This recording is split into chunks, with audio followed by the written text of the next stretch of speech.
दोस्तों, आपने टीवी पर सीरियल या फिर कभी लाइव मैचेस देखते हुए अपनी स्क्रीन पर इन रैंडम नंबर्स को टेलीकास्ट होते हुए देखा होगा।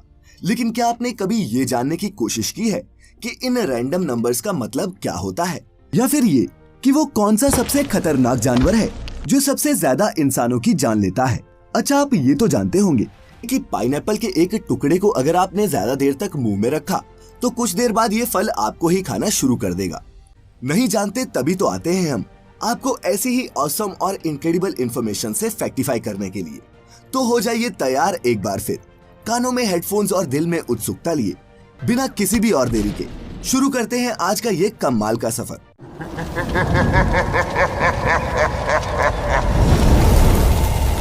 Fact number 1। दोस्तों, आपने भी सुना होगा कि कोका कोला की रेसिपी मार्केट की one of the best kept secrets है।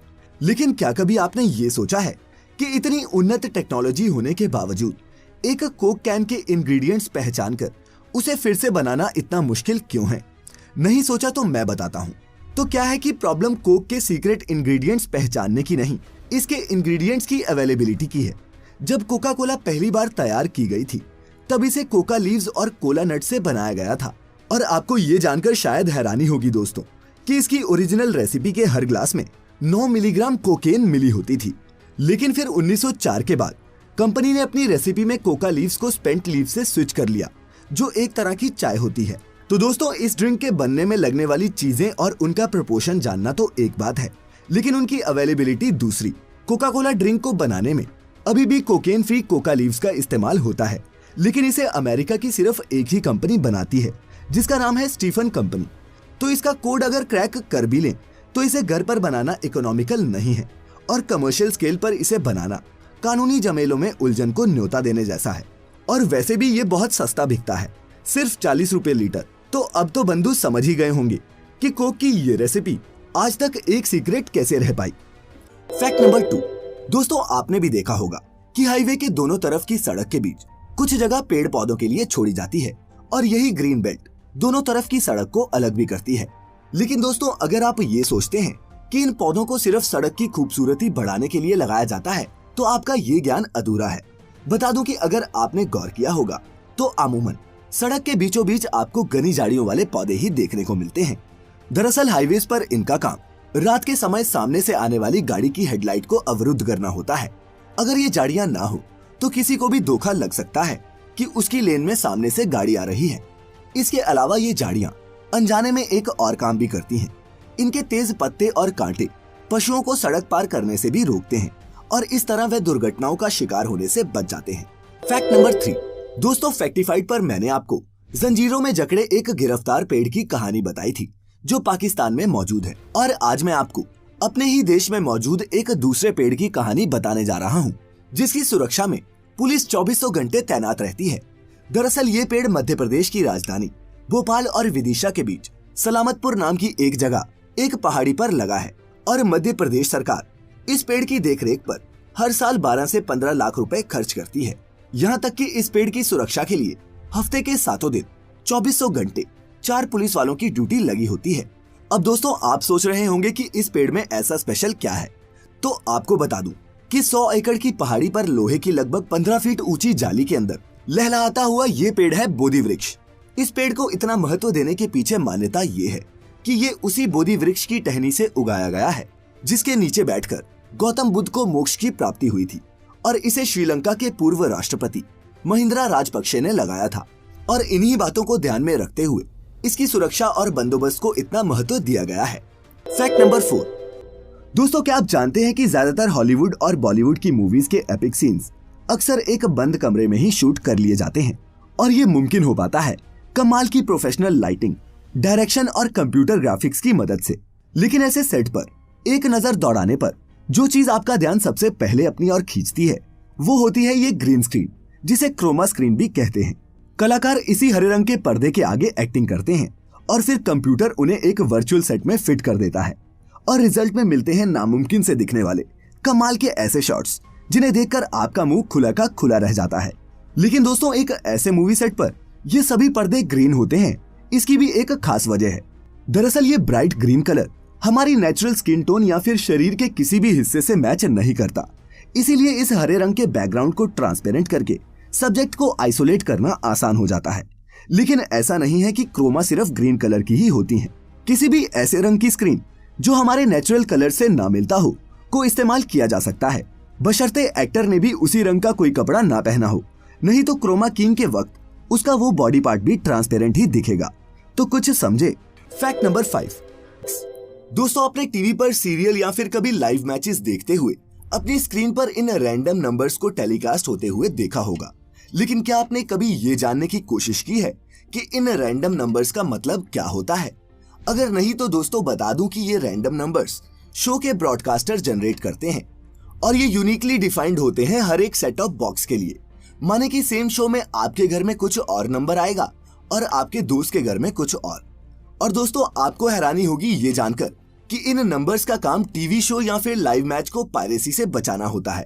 और वो ऐसे कि ये नंबर्स पूरे शो के दौरान कई बार दिखाए जाते हैं और अगर कोई इन शोज को लाइव या फिर रिकॉर्ड करके कहीं पब्लिश करना चाहे तो इन्हीं नंबर्स की बदौलत ब्रॉडकास्टर ये पता लगा सकता है कि किस सेट ऑफ बॉक्स से उनका कंटेंट पायरेट किया गया है, जिसके बाद कॉपीराइट लॉज को तोड़ने के लिए एक लीगल नोटिस उस एंड यूजर के घर में भेजा जाता है।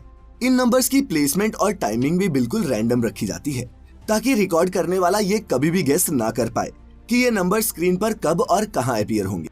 Fact number 6। दोस्तों, आप में से कुछ ने डिस्कवरी चैनल पर तो कईयों ने अपनी रियल लाइफ में एक से एक खतरनाक दिखने वाले और जहरीले जीव जंतुओं को देखा होगा। किसी सांप का जहर 1000 लोगों की जान ले सकता है तो बिच्छू का जहर 70 करोड़ रुपए लीटर बिकता है। लेकिन जब आपको मैं बताऊंगा कि दुनिया में सबसे ज्यादा इंसानों की जान लेने वाला जीव कौन सा है तो आपको जरूर एक झटका लगेगा, क्योंकि दोस्तों इतिहास में सबसे डेडलीस्ट एनिमल है ये मामूली सा दिखने वाला मच्छर। जी हाँ, कान के पास बिनबिनाता हुआ ये मच्छर एक इंसान से दूसरे इंसान में वायरस फैलाने का काम भी करता है और मलेरिया, डेंगू और पीला बुखार जैसी भयानक महामारियों का जिम्मेदार भी रहा है।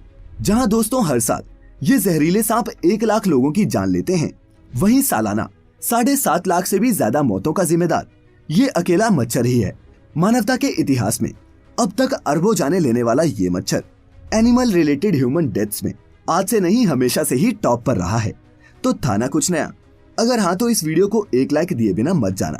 साथ ही इस वीडियो को अकेले अकेले ना देखें, अपने दोस्तों के साथ शेयर करें और उन्हें भी कर दें फैक्टिफाई। Fact number 7। दोस्तों, क्या आप जानते हैं कि टाटा की मशहूर कार टाटा सुमो का नाम टाटा के ही एक सीनियर एम्प्लॉय के नाम पर रखा गया था?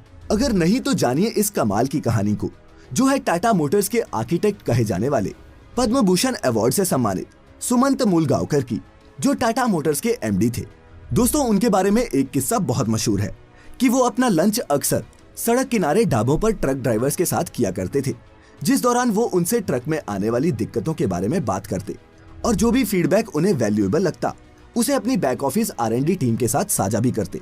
यही नहीं, Tata electrical and locomotive company Telco के CEO के पद के तौर पर उन्होंने कंपनी को उस मुकाम पर पहुंचाया जिसकी उम्मीद किसी ने नहीं की थी। तभी तो जब टाटा ने अपनी पहली मल्टी यूटिलिटी व्हीकल मार्केट में उतारी तो उसका नाम सुमंत मूलगांवकर के इनिशियल्स को लेकर सुमो रख दिया। किसी भी एम्प्लॉय के लिए किसी कंपनी की ये आज तक की सबसे बड़ी रिकॉग्निशन थी।